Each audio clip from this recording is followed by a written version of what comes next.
হ্যাঁ এই তো একটু বেরিয়েছি বান্ধবীদের সাথে। এতবার করে ওরা জোর করছে কি বলবো, না হলে তো আমার তোমার সাথে বেরোতে ভালোই লাগে। কি বলছিস রে ফোনে? হ্যাঁ না না কিছু বলছি না, আয় না তোরা আয়। হ্যাঁ হ্যাঁ হ্যাঁ কি আর বলবো, আমি তো ভাবলাম তোমার সাথেই প্রথম বেরোবো। আরে ও দিদি ফোনের মধ্যে কথা বলছেন কেন? এগোন, লাইনটা দেখছেন না সবাই এগিয়ে যাচ্ছে। আর এগোন। আপনারা তো তাড়াতাড়ি আপনি এগিয়ে যান আমার আগে থেকে, বুঝতে পেরেছেন?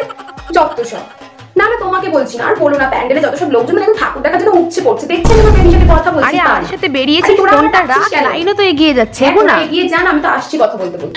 হ্যাঁ হ্যাঁ কি হয়েছে? কি রে তুই কিছু খাবি না? তোরা খা না, আমি তো কথা বলছি দেখতে পাচ্ছিস, তোরা খা। হ্যাঁ ওই ওরা খেতে রাখছিল খাবার দাবার, আমার কি দরকার খাবার বলো, আমি তোমার সাথে ফোনে কথা বললে আমার পেটটা ভরে যাবে না, সেটা বোঝেই না, কি আর বলবো। ও ঠিক আছে তুমি রাখলে, আচ্ছা রাখো ঠিক আছে। এ কি ওরা সব কই গেল? এই প্রিয়া গীতা মিতা কি বাবা ওরা সব কই গেল, একটা কল করে দেখি। তোরা সব কোথায়? বাড়ি চলে এসেছি আমরা। তোরা আমাকে রেখে বাড়ি চলে গেছিস? একবারও বলবি না? কেন, তুই তোর বয়ফ্রেন্ডের সাথে কথা বলতে বলতে বাড়ি চলে আয়।